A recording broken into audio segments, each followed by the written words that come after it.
Hello दोस्तों, नमस्कार, जय हिंद। स्वागत करता हूं आप सभी का एक बार फिर से आपके अपने यूट्यूब चैनल पे, आपके अपने क्लासेस में, पिनाक्ष क्लासेस के इस लाइव सेशन में। जैसा कि हमने आपको बताया था कि हम अगले सेशन में पूरे 50 प्रश्नों के सेट को सॉल्व करेंगे, तो उस सेशन के सेट के साथ मैं फिर से उपस्थित हुआ हूँ। बिना देर किए हुए ये मॉडल टेस्ट पेपर का सेशन मैं स्टार्ट करूंगा। उससे पहले आपसे रिक्वेस्ट करूंगा, चैनल पे पहली बार है तो चैनल को सब्सक्राइब कर लीजिएगा, बेल आइकन को प्रेस कर दीजिएगा ताकि सबसे पहले नोटिफिकेशन आपको मिल सके। और ये सेशन पसंद आएगा तो लाइक कमेंट करना, शेयर करना ना भूलें। एक फौजी भाई एक शेयर जरूर कीजिएगा। दोस्तों, इससे पहले मैं क्वेश्चन सॉल्व करने की प्रक्रिया शुरू करूं, मैं बता देना चाहता हूं आज के ये पेपर में दे रखा था। ये कटिंग आप लोगों तक पहुंचनी, शेयर करनी जरूरी थी, इसलिए मैंने इसको इसमें ऐड किया हुआ है। देखिए क्या लिखा है, अब अग्निवीर बनने के लिए पहले पास करनी होगी ऑनलाइन प्रवेश परीक्षा। यानी कि पहले अब कॉमन एग्ज़ाम होगा, इसमें दे रखा है कॉमन इंटरेस्ट एग्जामिनेशन होगा सबके लिए। उसके बाद फिजिकल टेस्ट होगा और मेडिकल टेस्ट होगा। और ये देखिए 10 जनवरी से ये फॉर्म भरे जा रहे हैं। तो मैं अमर उजाला पढ़ता हूँ, लखनऊ एडिशन। मैंने लखनऊ एडिशन में देखा है, आप लोग भी किसी न किसी अखबार में देख सकते हैं। वीडियो को पॉज करके इसको पूरा पढ़ लीजिएगा, समझ लीजिएगा। कोई कन्फ्यूजन हो मुझे आप कर सकते हैं, टेलीग्राम पे लिख सकते हैं, कमेंट कर सकते हैं, मैं ज़रूर रिप्लाई करूँगा। तो चलिए सेशन स्टार्ट करते हैं आज के दिन के। ये रहा model test paper for army Agniveer aspirants. देखिए पहला प्रश्न आपकी स्क्रीन पे, भारत के पहले राष्ट्रपति कौन थे? ए डॉक्टर वीबी गिरी, बी डॉक्टर राजेंद्र प्रसाद, सी डॉक्टर जाकिर हुसैन और डी राधा कृष्णन। तो सही आंसर है ऑप्शन बी, बिल्कुल करेक्ट है। डॉक्टर राजेंद्र प्रसाद जी प्रथम राष्ट्रपति थे भारत के। 1952 से लेकर 1962 तक के रहे थे। ठीक है दोस्तों, राष्ट्रपति जो होता है प्रथम नागरिक भी कहलाता है। तो फिलहाल ये जो प्रथम थे, और अभी जो हैं द्रौपदी मुर्मू जी हैं, उसके पहले कौन थे? तो डॉक्टर रामनाथ कोविंद जी थे। तो बताइएगा कमेंट बॉक्स में रामनाथ कोविंद जी का कौवें कितने नंबर के वो राष्ट्रपति थे, कमेंट बॉक्स में आप जरूर बताइएगा। ये आपके लिए होमवर्क टाइप का है। चलिए प्रश्न नंबर 2 देखिए, लोकसभा चुनाव लड़ने के लिए न्यूनतम आयु कितनी आवश्यकता होती है? लोकसभा चुनाव लड़ने के लिए न्यूनतम आयु की आवश्यकता क्या है? ऑप्शन ए 28 साल, बी 30 साल, सी 35 साल और डी 25 साल। तो सही आंसर है आपका ऑप्शन डी, बिल्कुल करेक्ट है 25 साल। जिन लोगों ने भी मार्क किया होगा ऑप्शन डी 25 ईयर्स, 25 साल बिल्कुल करेक्ट है। चलिए तीसरा प्रश्न देखिए, भारत का राष्ट्रगीत वंदे मातरम किसने लिखा है? बहुत इंपॉर्टेंट क्वेश्चन है ये हर बार पूछा जाता है लगभग। ऑप्शन देखिए, ऑप्शन ए प्रेमचंद, बी शरतचंद, सी बंकिम चंद्र चट्टोपाध्याय और डी रविंद्रनाथ टैगोर। तो सही आंसर है बंकिम चंद्र चट्टोपाध्याय। चलिए देखिए चौथा प्रश्न, विश्वनाथन आनंद डैश से जुड़े हैं? ऑप्शन ए हॉकी, बी कुश्ती, सी शतरंज और डी टेबल टेनिस। जो लोग स्पोर्ट्स में ज़्यादा ध्यान देते होंगे उनको पता होगा, विश्वनाथन आनंद जी शतरंज से जुड़े हुए हैं। ऑप्शन सी, जिन लोगों ने भी मार्क किया होगा, बिल्कुल करेक्ट है। ऑप्शन सी बिल्कुल करेक्ट है। चलिए बढ़ते हैं चौथे प्रश्न की तरफ, पांचवें प्रश्न की तरफ। प्रश्न, दुनिया में सबसे अधिक आबादी वाला देश कौन सा है? ए चीन, बी रूस, सी अमेरिका और डी भारत। तो सही आंसर है आपका ऑप्शन ए चीन, यानी कि चाइना। देखिए चाइना और भारत का अगर आबादी मिला दिया जाए तो पूरे वर्ल्ड की कुल आबादी का लगभग 30% है, चाइना और इंडिया का मिला के। तो सबसे ज़्यादा आबादी वाला जो है चाइना है और दूसरे पोजीशन पे इंडिया है। चलिए छठवां प्रश्न देखते हैं, विजय घाट किस राज्य या केंद्र शासित प्रदेश में स्थित है? A Delhi, B Punjab, C Uttar Pradesh और डी उत्तराखंड। तो सही आंसर है आपका option A Delhi, option A 1 Delhi. Lal Bahadur Shastri का स्मारक है ये विजय घाट। चलिए हम बढ़ते हैं हम प्रश्न नंबर 7वें की तरफ। 1971 बांग्लादेश मुक्ति के लिए किस देश के बीच लड़ा गया था? ऑप्शन ए भारत और बांग्लादेश, बी भारत और चीन और पाकिस्तान, सी भारत और चीन और डी भारत और पाकिस्तान। तो सही आंसर है आपका ऑप्शन डी भारत और पाकिस्तान, बिल्कुल करेक्ट है। ये जो लड़ा गया था 1971 में बांग्लादेश की मुक्ति के लिए, वो भारत और पाकिस्तान के बीच लड़ा गया था। चलिए 8वां देखिए, चंद्रमा पर पैर रखने वाला पहला आदमी कौन था? मुझे लगता है आप सबको ये क्वेश्चन पता होगा। आप फटाफट कमेंट बॉक्स में आंसर दीजिएगा फटाफट से कमेंट बॉक्स में आंसर दीजिएगा। Option A Columbus, B Edwin Aldrin, C Neil Armstrong और डी माइकल कॉलिंस। मैंने VIQ इसलिए लिखा है, बहुत इंपॉर्टेंट ये क्वेश्चन है, वेरी इंपॉर्टेंट क्वेश्चन के नाम से इसलिए लिखा है। सही आंसर है आपका नील आर्मस्ट्रांग, बिल्कुल करेक्ट है। ऑप्शन सी जिन लोगों ने भी मार्क किया होगा बिल्कुल करेक्ट है। चलिए 9वां प्रश्न देखिए, पुरी में रथ यात्रा किस हिंदू देवता के सम्मान में मनाई जाती है? तो आप सभी को इसका आंसर पता होगा, कमेंट बॉक्स में दीजिएगा। ऑप्शन बोलता हूँ, ए राम, बी विष्णु, सी शिव और डी जगन्नाथ। तो सही आंसर है ऑप्शन डी जगन्नाथपुरी, इसी के नाम से फेमस है जगन्नाथ पुरी रथ यात्रा, इन्हीं देवता के सम्मान में मनाई जाती है। चलिए 11वां प्रश्न देखेंगे, बिजली का आविष्कारक कौन था? Option A Newton, B Leonardo da Vinci, C Vikings और डी बेंजामिन फ्रैंकलिन। तो सही आंसर है आपका ऑप्शन डी, ऑप्शन सही आंसर है आपका ऑप्शन डी बेंजामिन फ्रैंकलिन, इन्होंने बिजली का आविष्कार किया था। चलिए 11वां देखेंगे, पेस मेकर से डैश संबंध है? ऑप्शन ए गुर्दा, बी दिमाग, सी हृदय और डी कान। पेस मेकर से का हृदय से ही संबंध है। सही आंसर है आपका ऑप्शन सी, जिन लोगों ने भी मार्क किया होगा बिल्कुल करेक्ट है। चलिए बढ़ते हैं 12वें प्रश्न की तरफ, लोकसभा की ताकत डैश डैश डैश है, बताइए क्या है? ए 539, बी 540, सी 439 और डी 545। तो सही आंसर है 545 यानी कि 545, बिल्कुल करेक्ट है। चलिए 13वां देखिए, मेलघाट टाइगर रिजर्व डैश में है? Option A Orissa, B Karnataka, C Assam और डी महाराष्ट्र। तो सही आंसर है मेलघाट टाइगर रिजर्व जो है महाराष्ट्र में है। सही आंसर है ऑप्शन डी महाराष्ट्र, जिन लोगों ने भी मार्क किया होगा बिल्कुल करेक्ट है। 1 नंबर आपके परफेक्ट हैं। चलिए बढ़ते हैं हम आपके 14वें प्रश्न की तरफ, डैश दक्षिण अफ्रीका की राजधानी है? ए लंदन, बी न्यूयॉर्क, सी मॉस्को और डी केप टाउन। तो सही आंसर है आपका option D Cape Town, south Africa यानी कि दक्षिण अफ्रीका की राजधानी है, बिल्कुल करेक्ट है ऑप्शन डी। चलिए 15वां देखिए, अंतरिक्ष में पहला भारतीय कौन है? अंतरिक्ष में जाने वाला पहला इंडियन कौन था?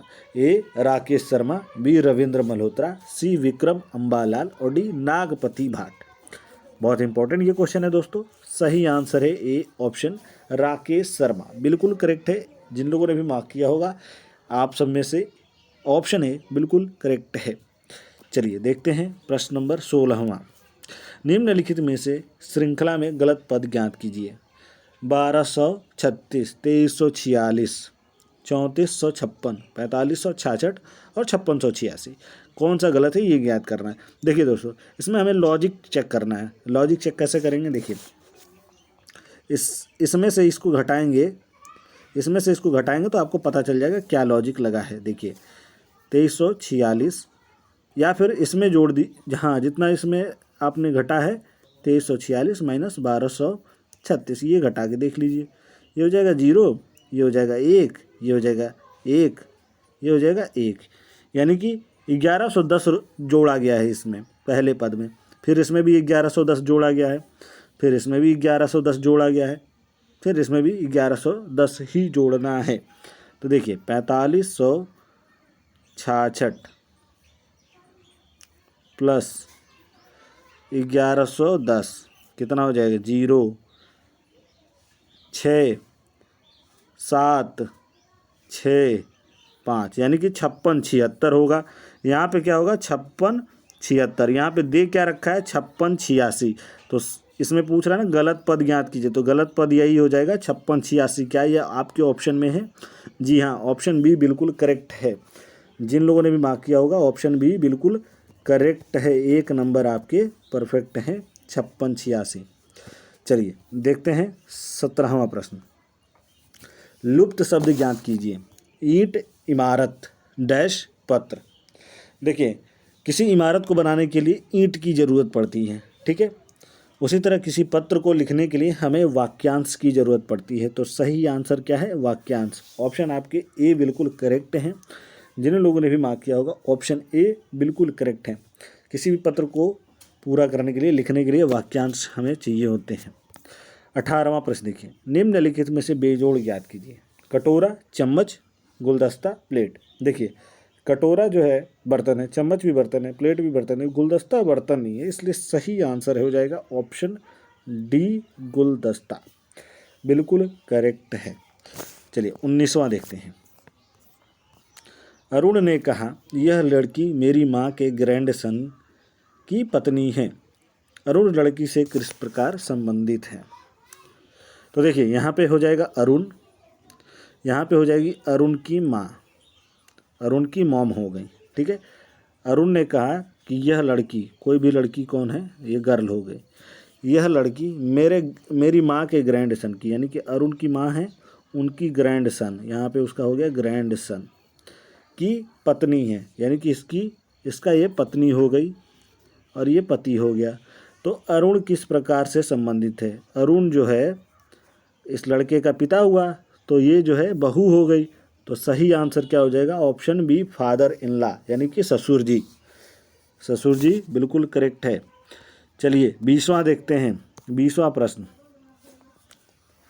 यदि ये अली को 2134 के रूप में कूटबद्ध किया जाता है तो अर्थ को 45,590 में कूट किया जाता है, तो पर्ल को किस प्रकार कूटबद्ध किया जाएगा?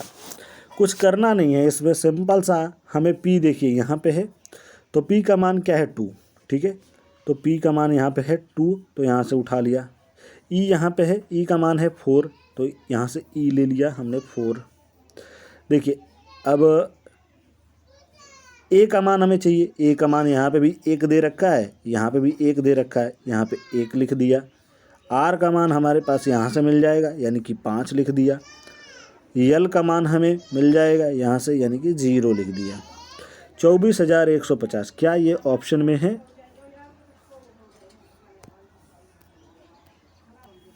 दोबारा से करते हैं।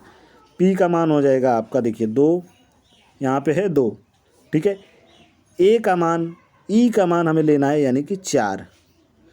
ई के बाद ए, तो ए का मान है 1, और आर का मान क्या है? आर का मान है 9। आर का मान है आपका, आर का मान यहाँ पे दे रखा है 5, तो यहाँ से हम लेंगे 5। ठीक है, आर के बाद क्या है? यल। यल का मान हमें निकलेगा यहाँ से 3, तो 3। देखिए दोबारा से देख लीजिए, पी हमें मिल जाएगा यहाँ से, पी पहला मिल गया 2, ई हमें मिल गया यहाँ से पहला ई का 4, ए हमें मिल गया, दोनों में से एक कॉमन है ए। अब आर हमें मिल गया यहाँ से 5, आर मिल गया। यल हमें मिल गया कहाँ से? यल हमें मिल गया यहाँ से 3, तो हो जाएगा 24,153। ऑप्शन सी बिल्कुल करेक्ट है। चलिए बढ़ते हैं हम आज के दिन के 21वें प्रश्न पे। निम्नलिखित में से कौन सा एक दृष्टिभ्रम है? ऑप्शन ए इंद्रधनुष, बी प्रभामंडल, सी मृगतृष्णा और डी चांदनी। तो सही आंसर है आपका मृगतृष्णा, दृष्टिभ्रम है मृगतृष्णा। चलिए बढ़ते हैं 22वें प्रश्न की तरफ। निम्न में से किस तरल पदार्थ का घनत्व सबसे कम होता है? ए खारा जल, बी पेट्रोल, सी बुध और डी ताज़ा जल। तो सही आंसर है ऑप्शन बी पेट्रोल। जिन लोगों ने भी मार्क किया होगा बिल्कुल करेक्ट है। इसका घनत्व सबसे कम होता है, इसलिए इसको ज़मीन पे रखेंगे जल्दी से ये उड़ने लगता है। चलिए 23वां देखिए। हमारे भोजन में डैश की कमी के कारण रतौंधी रोग होती है। Option A vitamin D, B vitamin C, C vitamin B और डी विटामिन ए।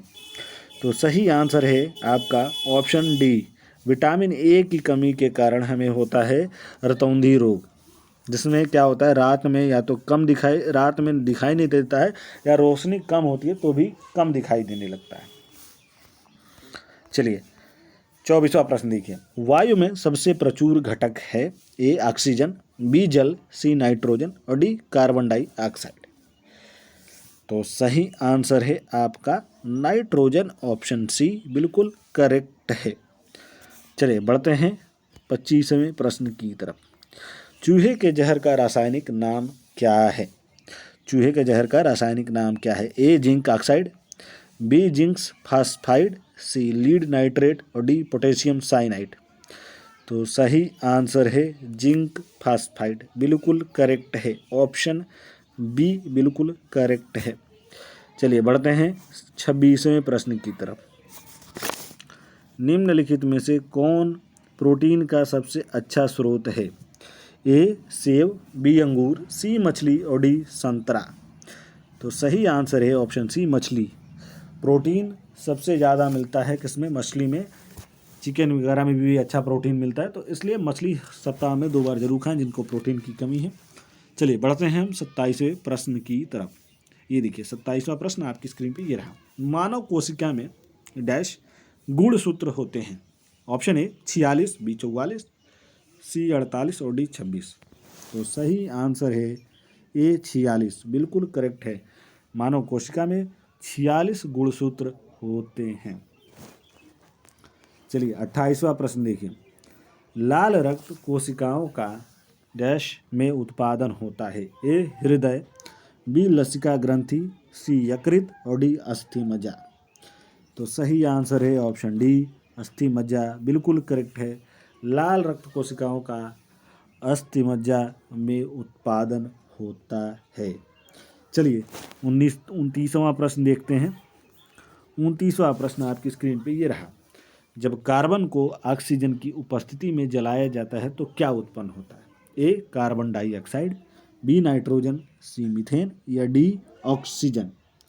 तो सही आंसर है आपका A option A carbon dioxide, बिल्कुल करेक्ट है, ऑप्शन ए कार्बन डाइऑक्साइड। चलिए बढ़ते हैं हम 30वें प्रश्न की तरफ। निम्नलिखित में से कौन सा एक चुंबक के विचुंबकन के लिए उपयुक्त होता है? ए आयरन का संपर्क, बी शीतलन, सी जल में डालना या चुंबक को हथौड़े से पीटना। तो सही आंसर है चुंबक को हथौड़े से पीटना उसके विचुंबकन के लिए उपयुक्त होता है। चलिए 31वां प्रश्न पे बढ़ते हैं।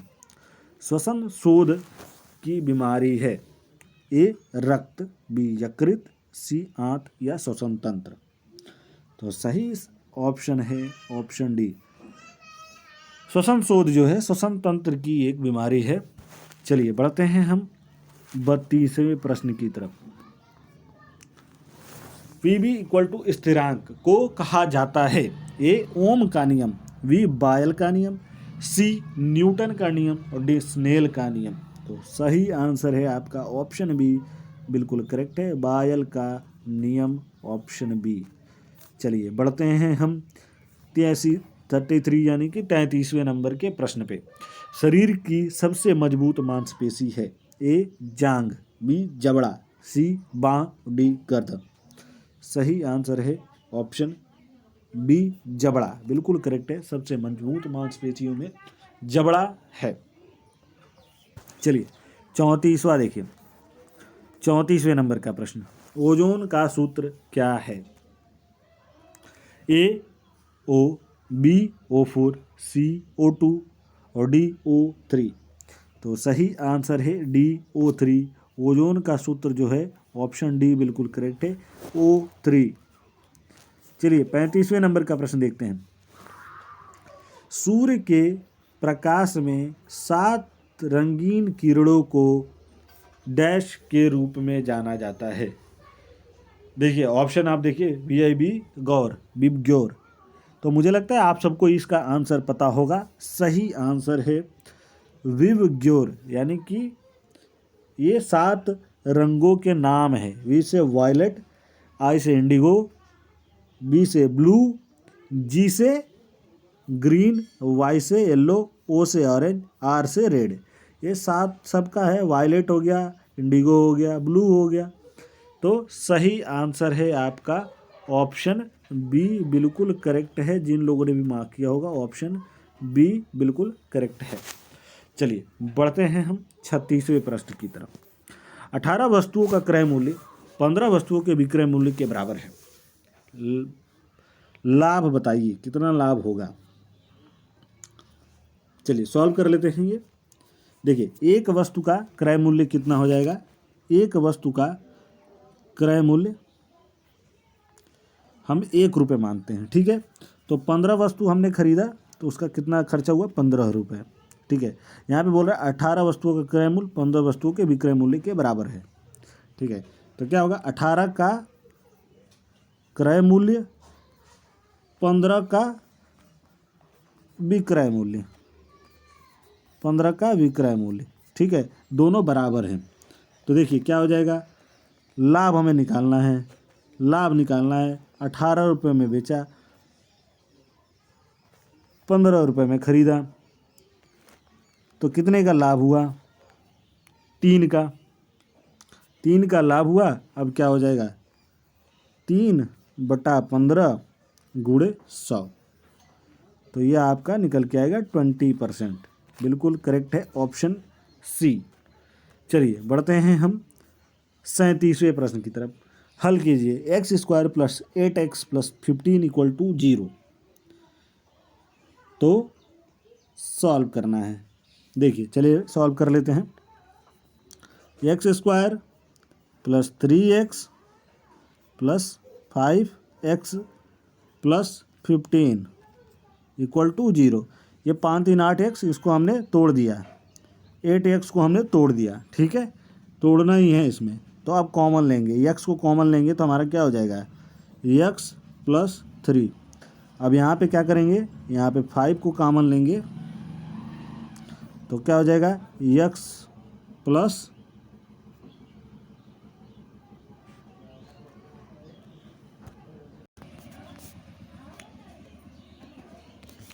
यहाँ पे हम 5 को कॉमन लेंगे तो ये क्या हो जाएगा 5 तिहाई 15, यानी कि x + 3 यहाँ पे भी हो जाएगा। तो ये दोनों आपका हो गया x + 5 ये वाला, और ये एक हो गया x + 3। तो सही आंसर है आपका x + 5 x + 3, ऑप्शन डी बिल्कुल करेक्ट है। चलिए हम बढ़ते हैं 39वें प्रश्न की 38वें प्रश्न की तरफ। 1/7 - 3/4 + 5/7 = व्हाट। तो कॉमन ले लीजिए, तीनों का एलसीएम निकालेंगे, 7 चौको 28, ठीक है। क्रॉस मल्टीप्लाई 7 का 4 का और 7 का क्या करेंगे एलसीएम लेंगे तो हो जाएगा आपका 7 चौको 28, ठीक है। अब 28 हो गया। अब इसको क्या करना है क्रॉस मल्टीप्लिकेशन। क्रॉस मल्टीप्लिकेशन करेंगे तो क्या हो जाएगा, ये देखिए 4 एकन्ने 4, 7 त्रिके 21, 5 चौको 20, तो 20 4 24 और -21, तो हो जाएगा 3/28, यानी 24 - 21 करेंगे तो 3/28। सही आंसर है ऑप्शन बी 3/28, बिल्कुल करेक्ट है। चलिए 39वां प्रश्न देखिए, ए के स्थान पर क्या आना चाहिए। एक ऑप्शन देखिए 21 17, बी 22 17, सी 12 17 और डी 21 27। तो सॉल्व करते हैं इसको। देखिए क्या है इसमें लॉजिक, देखिए क्या है इसमें लॉजिक लगा है आपका 7 × 4 + 5, ठीक है। तो 7 चौको 28, 28 और 5 कितना हो गया 33, ठीक है। वो देखिए तो ये वाला लॉजिक हमें यहाँ पे अप्लाई करना है। 5 5 3 × 4 + 5, तो 553 गुणे 4 कितना हो जाएगा 2212 + 5 कितना 2217। क्या ये ऑप्शन में है, जी हाँ 2217, ऑप्शन बी बिल्कुल करेक्ट है। चलिए बढ़ते हैं हम 40वें प्रश्न की तरफ। 2750 का 43% प्लस माइनस 2,990 का 38% बराबर क्या। तो देखिए 2750 का हम निकालेंगे 43%।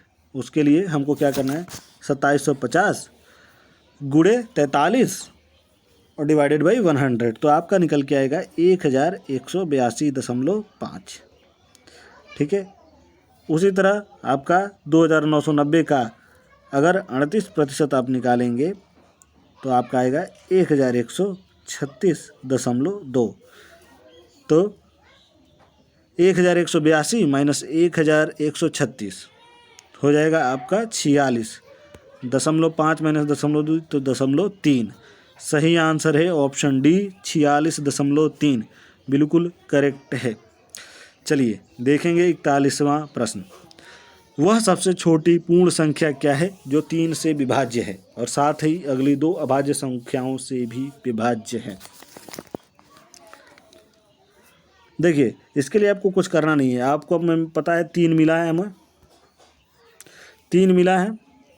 अगली दो संख्याएं क्या हो सकती हैं, अगली दो संख्याएं हो सकती हैं 5 और 7। ठीक है। हमें वही विषम संख्याएं चाहिए अगली, तो इनको आप मल्टीप्लाई कर दीजिए, आपका साधारण सा आंसर निकल के आ जाएगा 3 × 5 × 7। 3 × 5 = 15, 15 × 7 = 105, यानी कि सही आंसर है आपका ऑप्शन डी, बिल्कुल करेक्ट है 105। 3 × 5 = 15 और 15 × 7 = 105। बोल रहा है ना अगली दो अभाज्य संख्याएं, ये अभाज्य संख्याएं हैं, 3 भी अभाज्य है, 3 भी खुद से डिवाइडेड होगा, 5 भी खुद से ही होगा और 7 भी खुद से होगा। तो इन तीनों को अगर मल्टीप्लाई कर देंगे तो आपका आंसर निकल के आ जाएगा 105। चलिए 42वां देखिए, निम्नलिखित में से कौन सा एक पूर्ण वर्ग नहीं है। देखिए दोस्तों पूर्ण वर्ग क्या होता है, जिसको खुद से मल्टीप्लाई करें तो एक अंक निकल, एक नंबर बन के आए। देखिए 9 का अगर करेंगे तो 9 × 9 = 81, ये देखिए ये पूर्ण वर्ग है। ठीक है। अगर 10 का आप करेंगे तो 10 10 में क्या हो जाएगा 100, तो ये क्या है पूर्ण वर्ग है। इसमें पूछ रहा है पूर्ण वर्ग नहीं है, तो दो तो आपने चेक कर लिया, अब हमें ये चेक करना है। 11 × 11 कर लीजिए तो ये आपका निकल के आएगा 121, तो ये भी पूर्ण वर्ग है। 18 पूर्ण वर्ग नहीं है, क्यों, क्योंकि देखिए 2 × 2 कितना हुआ 4। ठीक है। 3 × 3 कितना हुआ 3 × 3 = 9। 4 × 4 कितना हुआ 4 × 4 = 16। ठीक है। 5 × 5 5 × 5 = 25। तो 18 का जिक्र नहीं है, 18 क्या है 9 × 2 है, 9 और 2 का मल्टीप्लिकेशन है। तो सही आंसर है ऑप्शन ए, बिल्कुल करेक्ट है। चलिए 43वें प्रश्न की तरफ बढ़ते हैं और ये रहा 43वें प्रश्न आपकी स्क्रीन पे।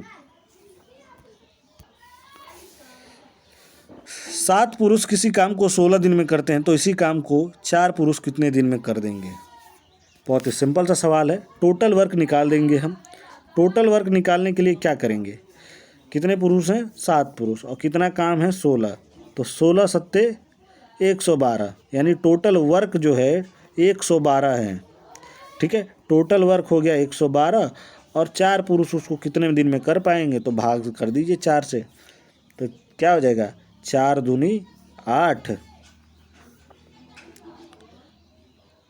बच गया आपका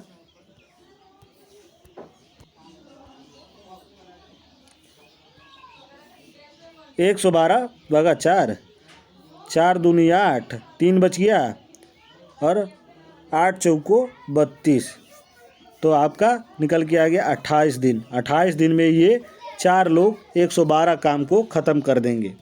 चलिए 44वां प्रश्न देखिए। एक घनाभ के 3 क्रमागत फलकों के क्षेत्रफल 9 वर्ग सेमी, 25 वर्ग सेमी तथा 36 वर्ग सेमी हो, तो आयतन घन सेमी में बताइए। आयतन बताना है, तो आयतन का सूत्र क्या होगा, आयतन निकालने के लिए क्या करेंगे,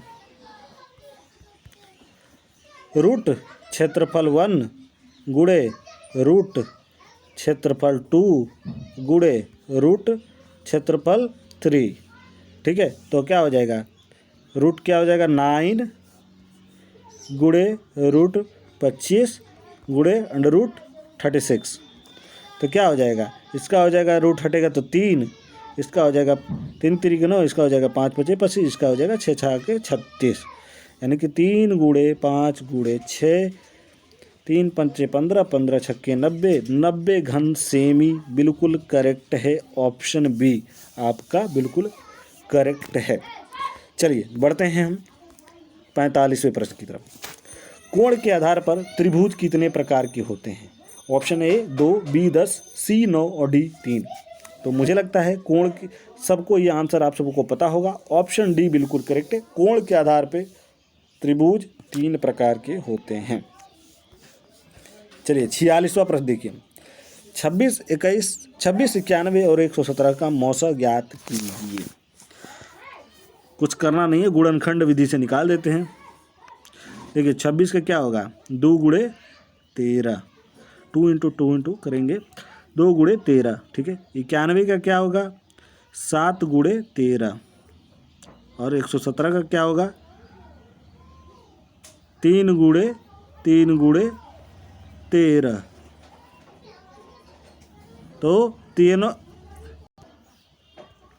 तो आपका तीनों में 13 कॉमन है, तो आपका क्या हो जाएगा, उभयनिष्ठ वही ऑप्शन 13 बिल्कुल करेक्ट है। महत्तम समापवर्त 13 आपका निकल के आ जाएगा। ऑप्शन बी बिल्कुल करेक्ट है। चलिए 47वां प्रश्न देखिए। -5a² + 8ab + -3a² + 14a² - 11ab के योग में a2 का गुणांक है। तो सॉल्व करते हैं। सॉल्व करेंगे तो क्या होगा, मैं इस लाइन को छोड़ देता हूँ, मैं दूसरी लाइन से बढ़ता हूँ आगे, ठीक है। 14a² + 8a + 8a², ठीक है। 14a² + 8a² -3ab, तो ये क्या हो जाएगा, 14 में से आपका 8 चला जाएगा तो क्या हो जाएगा, 6a² - 3ab। तो a² का क्या, a2 का क्या पूछ रहा है, गुणांक। a2 का गुणांक क्या है, 6। सही आंसर है आपका 6। चलिए 48वां देखिए। ए, बी और सी मिलकर प्रतिदिन 150 रुपये कमाते हैं। ए और सी मिलकर 94 रुपये कमाते हैं। बी और सी, यहाँ पे सी रहेगा, बी और सी मिलकर 76 रुपये कमाते हैं। सी की आय कितनी है? बहुत ही आसान सा ये सवाल है। देखिए करना कुछ नहीं है, ए बी सी मिल के कितना कमाते हैं, 150 रुपये कमाते हैं। ए और सी मिल के कमाते हैं 94 रुपया, ठीक है। और बी और सी, बी + सी मिल के कमाते हैं कितना, 76 रुपया। दोनों जोड़ेंगे तो 6 4 10 और 9 7 16 1 17, यानी कि आपका हो जाएगा दोनों का 170। कमाते कुल कितना है, 150।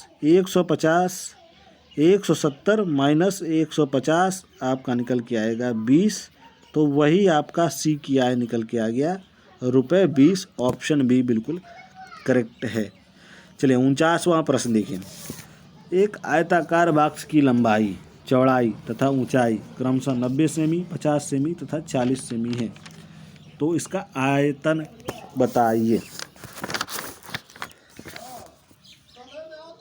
देखिए अगर ये सेमी में है तो इसका घन मीटर में हमको निकालने के लिए क्या हो जाएगा, 0.9 हो जाएगा। अगर घन मीटर में निकालना है तो क्या हो जाएगा, 0.9, 0.9। 90 को हमें क्या करना पड़ेगा, 0.9। 50 को हमें क्या करना पड़ेगा, 0.5, ठीक है। घन सेमी में आंसर देना है तो क्या करेंगे, आयत क्या होता है, आयत होता है लंबाई गुणे चौड़ाई गुणे ऊंचाई, ठीक है। तो लंबाई गुणे चौड़ाई गुणे ऊंचाई कितना हो जाएगा, 0.9 इंटू 0.5 इंटू 0.4, तो कितना हो जाएगा, 0.18 घन मीटर। तो सही आंसर है ऑप्शन बी, 0.18 घन मीटर। चलिए वह सबसे छोटी संख्या ज्ञात कीजिए जो 12, 15 और 20 से विभाज्य है और एक पूर्ण वर्ग भी है। देखिए मुझे लगता है ये पूर्ण वर्ग तो सारे के सारे हैं, हमें बस चेक करना है क्या कि कौन सा पूर्ण वर्ग है और इन तीनों से विभाज्य भी है और छोटा सबसे है। तो कैसे चेक करेंगे, करना कुछ नहीं है दोस्तों, सिंपल है। इन तीनों का लघुत्तम समाप्त वर्ग निकालेंगे तो निकल के आएगा 60। अब देखिए 60 में क्या है, दो हमारे पास सम संख्याएं हैं 12 और 20, ठीक है।